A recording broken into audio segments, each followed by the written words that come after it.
To make sure I get my recording in this time. Excellent. Welcome, everybody. This is another exciting PD adventure with the Ohio Distance Learning Association. Today, we're going to be connecting again with Google for Be Internet Awesome.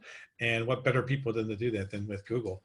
One last couple of things we always want to make sure we remind people, and while we are a DOA, we also have a free portion of our membership, which is our associate membership, which anybody is welcome to sign up and be a part of, which is available by just going to the bit.ly link on that's listed below. Just to remind everyone that this program is made possible through our program with the Management Council for their work of being able to pull together our Zoom licenses that we're thrilled to be able to use. And then I'm going to do just my very quick shameless plug for that, through your ITC, you can purchase Zoom Pro for $10 a year, which is an amazing price, which will give you your pooled storage recording, to give you space to record, CRCs to be able to connect to your legacy H.323 devices, as well as Zoom support. So with that, I'm going to turn this over to Mike, who's going to share with us how to be more internet awesome and also be good digital citizens.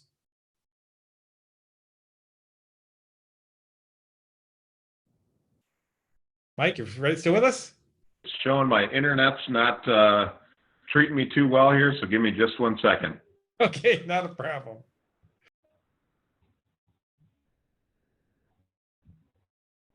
All right.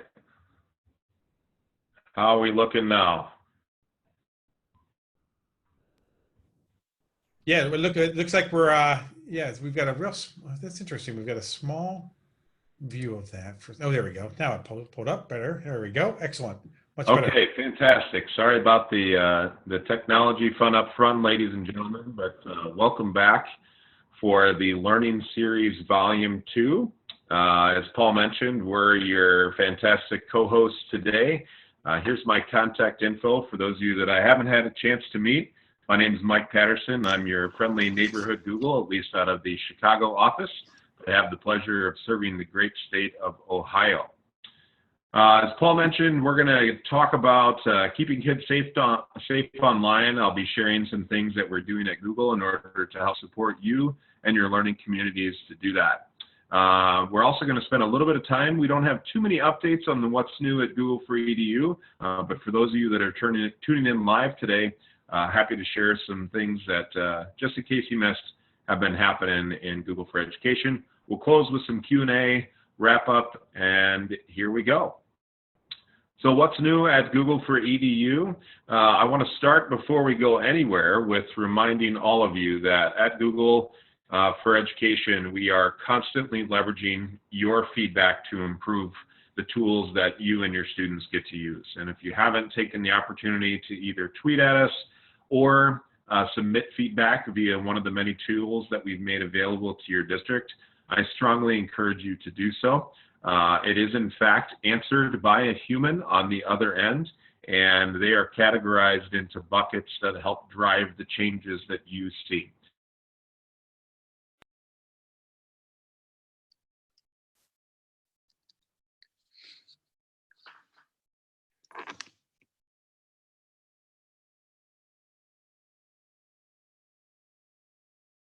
Hey, Mike, you still with us? We're not hearing you.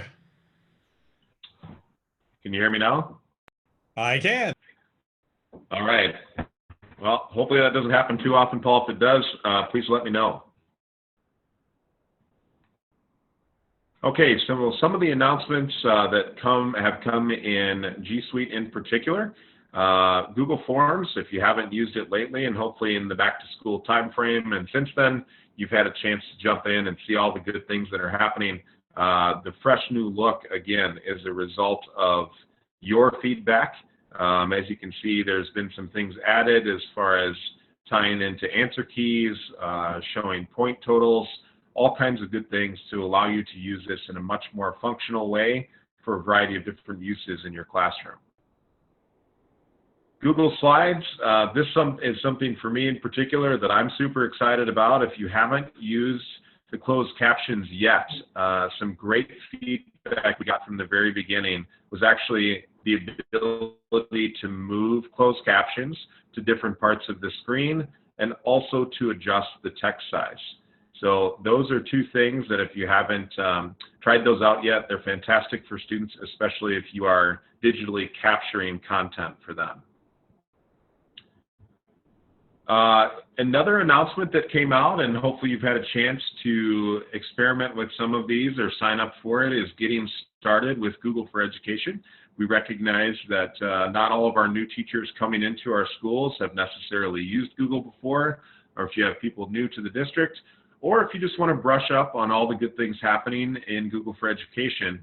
This is a guided series that allows you to interact with content and learn maybe some hidden secrets and increase your productivity using these tools. And so you can see on the right-hand side, you'll get every Tuesday a nice present in your inbox, as well as video-based tutorials, and they all take less than 15 minutes each to complete. This is just what a sample lesson can look like, so it is meant to be interactive. We do have the opportunity for you to test your knowledge at the end, so please encourage you to check that out, or if you know a teacher that might benefit from some of this training, pass it on their way as well. You can find this in our Google for Education Teacher Center. Google Docs, just a couple highlights here. Number one, for our fans of the word count out there, this was something that was recently added in the tools menu, particularly useful for our students that are starting to write those college essays, internship applications, etc. Some other things to see here, we've added specifically for our students that have dyslexia, we have added a new font space, which has been proven by research to increase the opportunity for our students with dyslexia to improve their reading speed. Beyond that specific font, we've also included a lot more opportunity for easier consumption of content through our accessibility tools. Classroom, as I mentioned, celebrated its 5th birthday. Hard to believe it's already been 5 years, but we're about 40 million users, 230 plus countries, and to date we have about more than 60 applications and integrations available for you to enhance the learning experience utilizing Google Classroom. Rubrics is still running in beta. We added a new layer to the beta to actually put this into mobile so that students, much like they can access Classroom on their mobile devices currently, they can also access the rubrics. That, like all betas, you can find at g.co/classroom/betas. Some quick announcements on devices, Chrome OS, and so on. We're continuing to improve the Omnibox or the search to where a search may not even need to be completed before the answer shows up for you or your students. Jamboard, the app, continues to get improvements. This is an app that we want to make sure that everyone knows is not to be confused with just the physical board or the hardware, but in fact, this is a free application that's a part of the core G Suite tools that you just need to ask your fantastic IT administrator to turn on for you to access, and it has the same protection, security, and support as all of the other core G Suite services. A few apps and updates with Chromebooks as well, things that are being optimized for use with Chrome and Chrome OS, some household names with Epic, Text Help, Don Johnston, Remind, Cami Nearpod, amongst others. So if you're ever interested in learning about these updates or integrations, this is something that I can definitely help you with, or you can find on our Google for Education pages. We are getting ready for our next round of Google for Education transformation reports. So if you missed out on the opportunity to sign up for those in the first go round and get a great snapshot, as you can see on the right-hand side here, of how your district is currently doing, not only in the realms of our Google Transformation Center pillars, which you can see vision, learning model, culture, and so on, but then also your usage of Google, your usage of Chromebooks, G Suite, and so on, also getting a snapshot of your level 1 and level 2 certifications. This is a fantastic tool to unlock that type of visibility. This is built for district administrators. So if you're a teacher tuning in today or tuning in to the recorded version, and this is something that you would find of value or of interest, encourage your administrators to sign up for it. It does really give that 360 view of how not only use of Google is happening in your district, but also how you're meeting the needs of your learning community from a culture standpoint, from a transformation standpoint, etc. So all good information in there. This allows you to identify and hopefully measure progress over time. If you're interested in next steps, the bit.ly/edu transformation report, or you can Google transformation report. The initial round was in the October, November. Be on the lookout for the second round coming up in the new year. All right, so let's transition into keeping kids safe online. I'm going to be going over some resources, hopefully much of which is informative and useful to you and to your students and learning community that you serve. So I wanted to start with a few stats, which I think help tell the story here about the types of students that we have, the type of access they have to technology, sometimes before they even step foot into our schools. So right now, roughly 79% of kids, when we say kids, those are kids in the K-12 space, sometimes even maybe a little bit younger, have their own smartphones. 86% of kids are using the internet every single week. And this is actually, we're living in the first time ever in history that a generation is growing up with constant access to the internet. Some of the unfortunate sides of what this access to internet and growing up in this internet age is the increase in things like cyberbullying. This has been a problem that we've battled for decades on the playground and in the classroom, but now we've added this digital level that's unfortunately introduced a new way that bad actors can go after some of our young people. 28% of students have said that they have experienced bullying personally. 71% of students have witnessed bullying directly, and that can be physically in person or digitally online. 0% of those students reported that the online conversations teachers get invited to, probably. According to the Family Online Safety Institute, educators are the most trusted source to maximize benefits and minimize harms of technology for their children. We all know the amount of hats that we wear. In this case, our parents are asking us to do even more for our kids.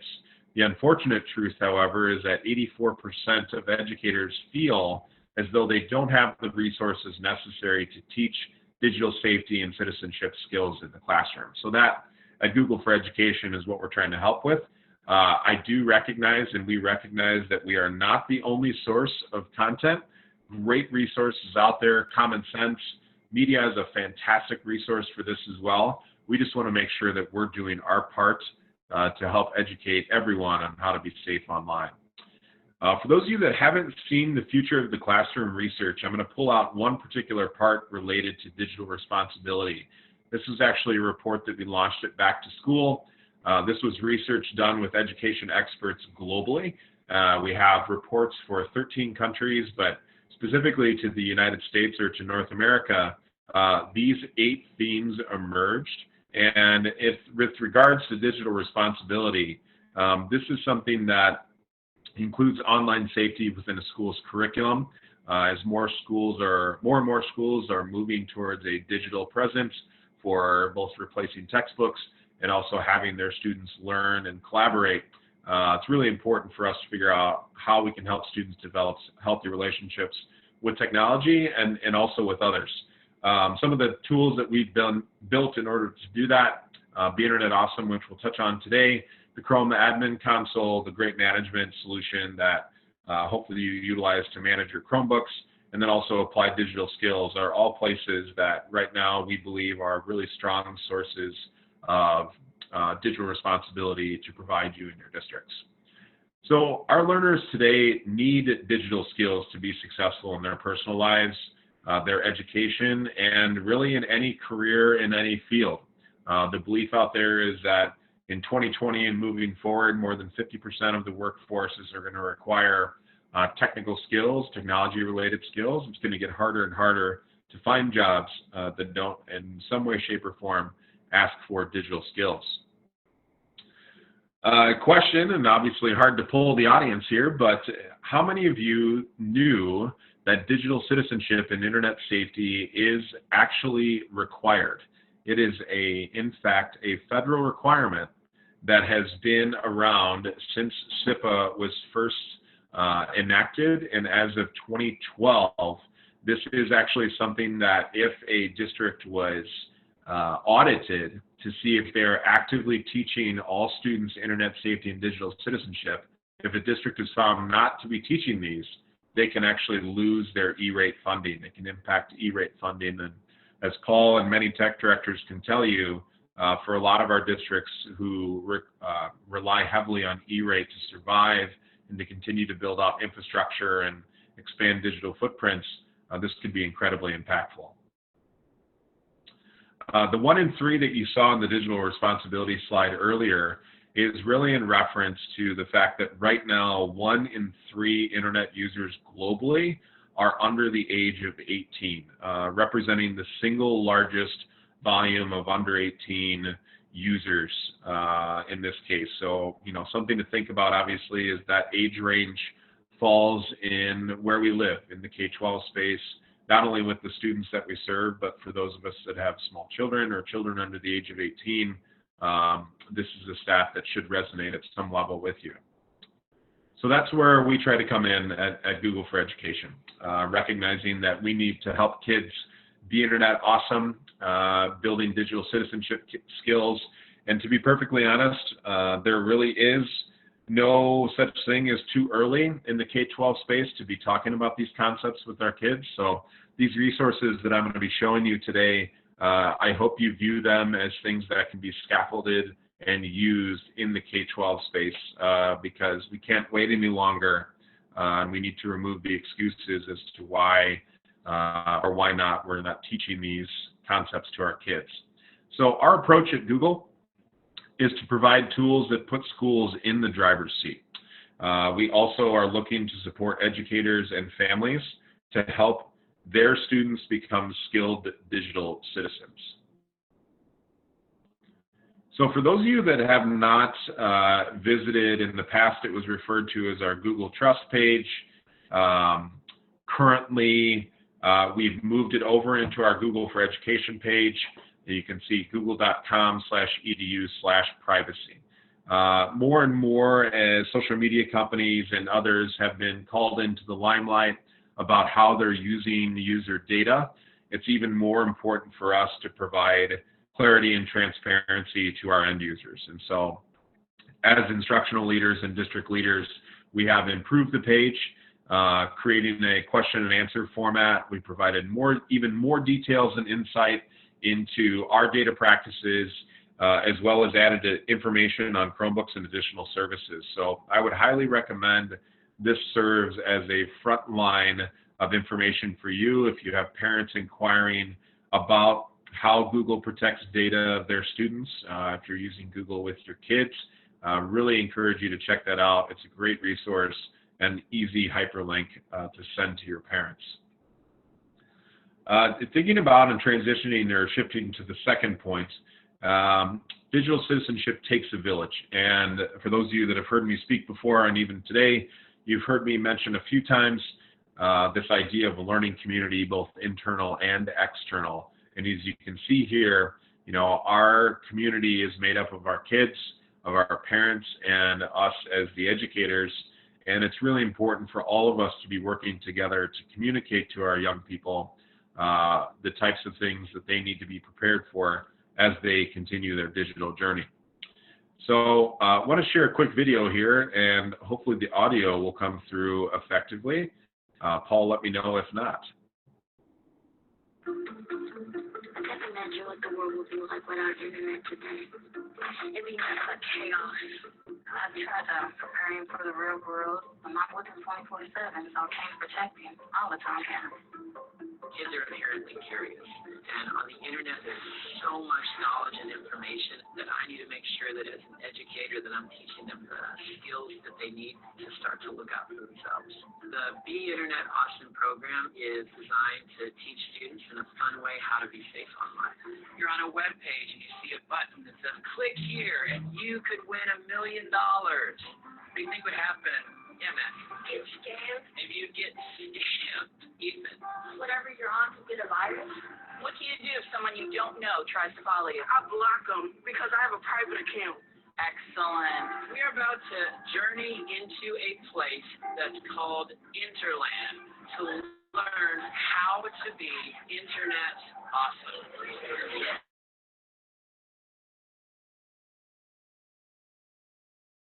Okay, Mike, looks like we kind of lost our audio there.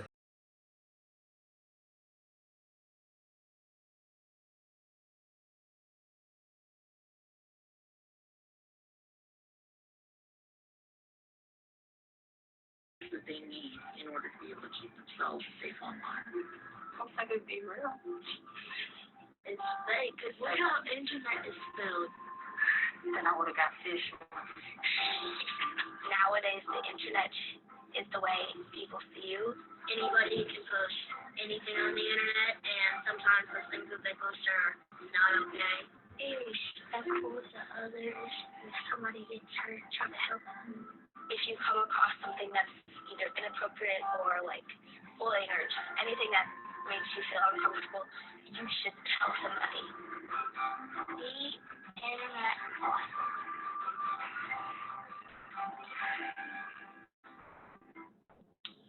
So hopefully that came through okay, and the reason I really wanted to show that was our kids, we need to give them more credit for how aware they are, at least at a basic level of what's happening on the internet and why they need to be safe. And so Be Internet Awesome was built with this idea of making our kids internet smart, alert, strong, kind, and brave.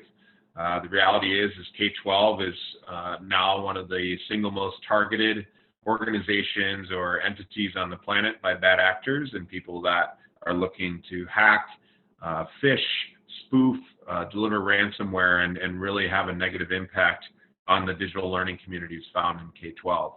So you saw a few at a high level in there, examples of how kids work using Be Internet Awesome. We've worked very hard to make sure that this isn't just a thing that Google puts out there, but in fact it lines up with what's happening in the greater good with some organizations that are synonymous with online safety, such as I Keep Safe, Connect Safe.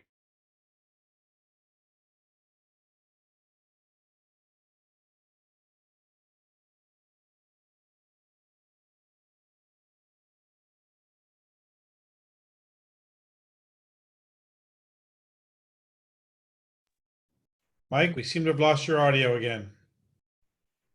Even as adults, some of us sometimes need reminders of what our digital footprint is and what our online reputation is, how to communicate it responsibly. So you can see some of the principles there in the bottom right-hand corner. Don't fall for fake. Phishing attacks is one of the most highly utilized techniques or tactics currently brought to school districts, something as simple as a hyperlink that looks like it's from a friend in an email or from a colleague, and without really reviewing the content, sometimes we're opening our districts up. Why not start educating our kids now on how not to fall for fake? Securing your secrets, I think all of us here can use a refresher on how important or why it's so important to have strong passwords and protecting our personal information. This is an ongoing point of education. It's cool to be kind. Being positive online, again, not just for our kids here, this is a good reminder for us to be thoughtful, take a breath before we send things, realizing that emotion can't always be captured when we're communicating digitally. Then the last one, and hopefully what's viewed as one of the more important ones, is when in doubt, talk it out. And that's being internet brave. We want, as educators and as parents or coaches, to be an adult that our kids can trust. This can be often very sensitive and things that they feel very vulnerable and sad about, and they need the support to come from us in order to be able to talk about it. so we can work towards a resolution. So this video here will also kind of capture the relationship between the student and the parent. I can't imagine what the world will be. Nope, sorry, that ended up being a repeat there. So let's focus on what we're doing for the kids in the content. The internet interland video and content is some things to highlight. There is no login needed. This is meant to engage kids with a variety of key digital safety topics. It is a web-based game, so you don't have to download it locally. This is great for lesson reinforcement, passive learning, meaning that there's a lot of concepts within here that kids may be soaking in and not even realize it, that while they're playing or gamifying digital citizenship, they are actually having the opportunity to soak in some of these skills and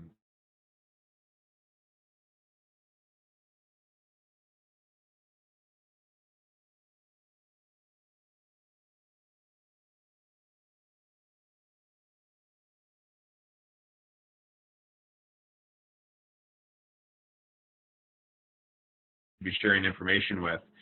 The other part about this is it causes for some critical thinking where they need to align the transmission using a series of mirrors in order to broadcast to the trusted recipient. So not only is there, yes.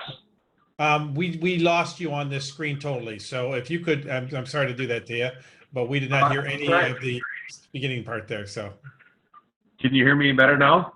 I can. We just you just went silent there for a few minutes, and I think you're on your second or third little box here. Sure. Yeah. Sorry about that. So the Mindful Mountain is just sharing with care, and there's critical thinking involved with students deciding what mirror to share their content through to the recipients.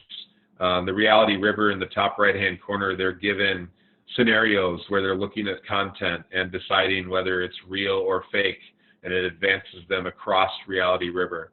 The bottom left-hand corner is the Tower of Treasure. It's actually building strong and secure passwords while avoiding bad actors or traps along the way.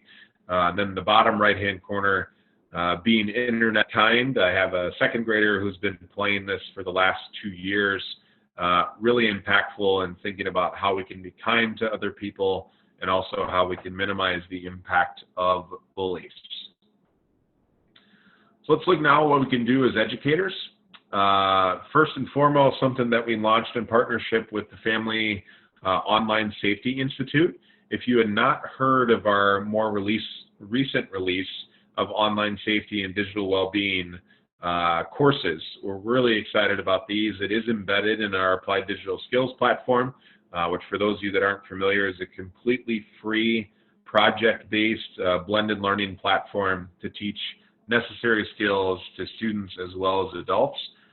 Just want to highlight a few of these lessons to hopefully pique some interest on your end. So one of the examples is creating a responsible blog with Google Sites. This teaches some practical life skills as well as some digital application of skills. So you can see fits in nicely to the format of Applied Digital Skills. Creating and safeguarding passwords. This is a great activity for that. And again, something that probably could be used for adults as well as our students. Evaluating credibility of online sources, another good activity, especially as our students are starting to produce research projects or about projects. Having that mindset is incredibly important. Avoiding online scams. This is something that should resonate hopefully with a lot of people, especially as you're looking to do online transactions or as students are starting to receive emails, even pop-up ads in their consumer use of technology. Understanding your digital footprint is another great one that's built in there too. Identifying cyberbullying. And you notice in the top left-hand corner, and I apologize I didn't call this out earlier, that'll always give you a rough estimate of how much time is needed for each of these lessons. So thinking about how you can integrate this into current instruction or possibly as a library and media services person, how you could bring this in and teach this to the students that you get to serve. Building healthy digital habits is another great area. This has been super popular actually with teachers as they've worked through this as a professional development type of activity. I also wanted to draw attention to our digital citizenship course. So there's so many good things in the Google for Education Teacher Center, one of those being specifically the digital citizenship course. So for those of you that have never been in the Teacher Center before, or if you've been in there, if you sign in with your G Suite account, you actually have tracked and measurable progress on a variety of different trainings. But we found that teachers that are hesitant to talk about digital citizenship and online safety, this is a great primer to get you ready to do that. So the online content right now is represented in 16 different languages that you can, as I mentioned already, digest at your own pace. There is practice and quizzes within each, and then as you pass each of the quizzes and assessments tied to the learnings, you receive a community educator badge as proof of completion. It also gives you the opportunity to utilize the classroom curriculum and other tools to help equip your students. So this is in addition to the Be Internet Awesome curriculum, and maybe a great way for you to help your teachers meet that federal requirement and hopefully the human desire requirement to teach this topic to our kids. We do have available online and also in the physical form the digital citizenship and safety curriculum tied to Be Internet Awesome. Again, just highlighting a few things. Aligned with ISTE standards, can be used without logging in, free for everyone and used across devices. We've also added some new resources as of late to help teachers continually deliver this message and also get kids excited. We've added some posters that are tied to those 5 pillars that I mentioned earlier. We've also introduced digital badges in the world of micro-credentialing and badging. This is a great thing for our teachers to have to add on to their sites or profiles to demonstrate expertise in being Internet awesome. We also have partnered with Pear Deck to build out a top to bottom activity guide tied to the pillars of Be Internet Awesome. And even for districts that aren't using Pear Deck or don't have it turned on yet, these are Google Slides that you can pull down and use as activities in your classroom with your kids. But there are integrations, with Pear Deck, vocabulary lists that you can use in the factory aspect of Pear Deck, and even badges and certificates of completion. So we're continuing to build out this and with multi-language support. This is just a quick snapshot of what the different lesson guides look like. We recognize that some teachers would like to have more of a step-by-step how-to in order to use this. So this is a beginning to end, including the goals for the lessons of the types of things that you can expect as you're guiding conversations with your students. So let's get to the last piece for the parents, and definitely an important part of this cycle and village that I referenced earlier. We do have a pledge that we can provide, and definitely a token thing, but it's meaningful to let your parents know that you are teaching your students digital citizenship concepts, helping them be Internet awesome, and a great way to get your parents interested in asking their kids about what they're learning in order to be Internet safe. So that approach for us is really about building confident digital citizens. We believe this is critical, but we also recognize that this is not something that any one of these groups can do on their own. And so our hope is really to have this as a layer of tools, conversation guides at all 3 levels that you see here. So that's really it on my end. Paul, I don't know if you want to open it up for Q&A. You bet. We'd love to. Anyone who has a question for Mike while we have him here, go ahead and unmute your microphone and let us know who you are, and we'll go ahead and field your questions the best we can.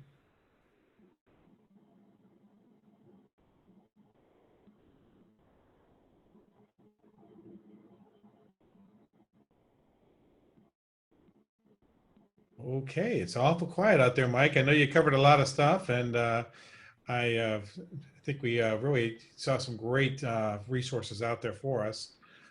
Just another quick pan through the group there if they have any questions. And oops, looks like we have somebody that does not have a mic, so I'll go ahead and ask for them. This is somebody saying, do we have access to Pear Deck? And I think that might be actually more for directed toward me on that one. That is something that we could turn on in our domain. That is something also that can be turned on at the domain level across other groups as well. So that is something that that definitely can be turned on and used. So yeah, and absolutely. And just to quickly add on to that, Pear Deck does have it is a free add-on, and there is a premium version, but there is an exceptional amount of functionality in the free tool. And as Paul mentioned, just a friendly ask of your tech director or whoever fields your add-ons and extensions to get that added on. And that's something you can turn on right into Google Slides and really make it a really truly rich and interactive experience. excellent. And I'm going to just look like I'm going to field a bunch of these in the chat window here. Danielle asked, at what grade is digital citizenship required? Yeah, really good question. So technically it is a requirement just in the K-12 space. I don't know if they've given a specific grade level that we have to start talking about it at. That was more of a personal plea on my part. But the idea that most schools you can walk into, whether it's broken into grade centers of K2, 3, 5, 6 through 8 for junior high or up to high school. From my understanding, it's an expectation that we are talking about it at all grade levels. And I agree, Mike. I think as we look at how the consequences keep getting higher and higher online, the more reinforcement, the more times we can even circle back on it, would make it, for me, feel like it would be something that we don't want to just pinhole down to a specific grade. It's something that we want to make into all of our grade levels of instruction, because it's just a reinforcement of that is so important. I think you mentioned earlier about the value of how this is for adults as well, and I think that's a great piece that you shared with us about that.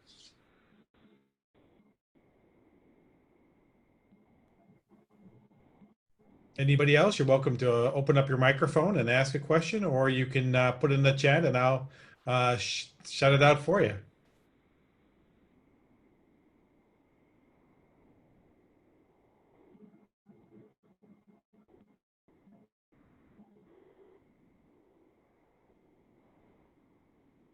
Okay, looks like we have one here from Jordan. I might have missed this, but how do students access the games that you showed?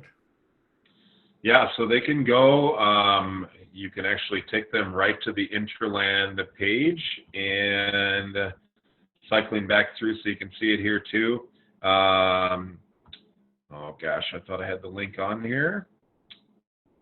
Well, I will send out the link, but if you go into,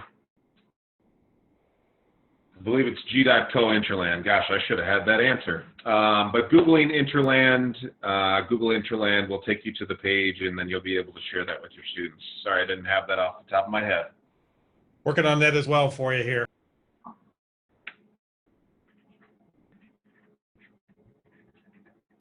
Okay, I just found it here, so I'm going to go ahead and throw it in the chat. Thank you, Paul.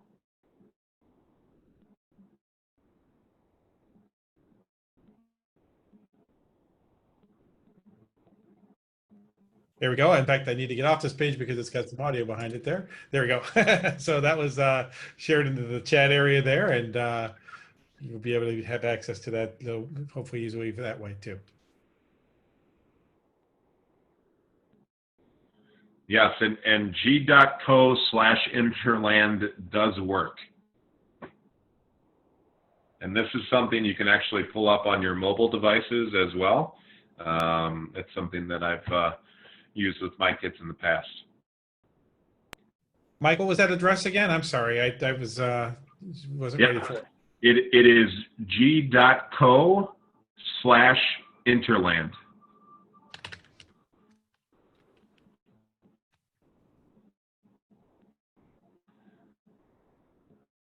All righty, I threw that into the chat as well. Hopefully I typed that in right, and people will be able to have access to that. Excellent. Any other questions for Mike while we have him?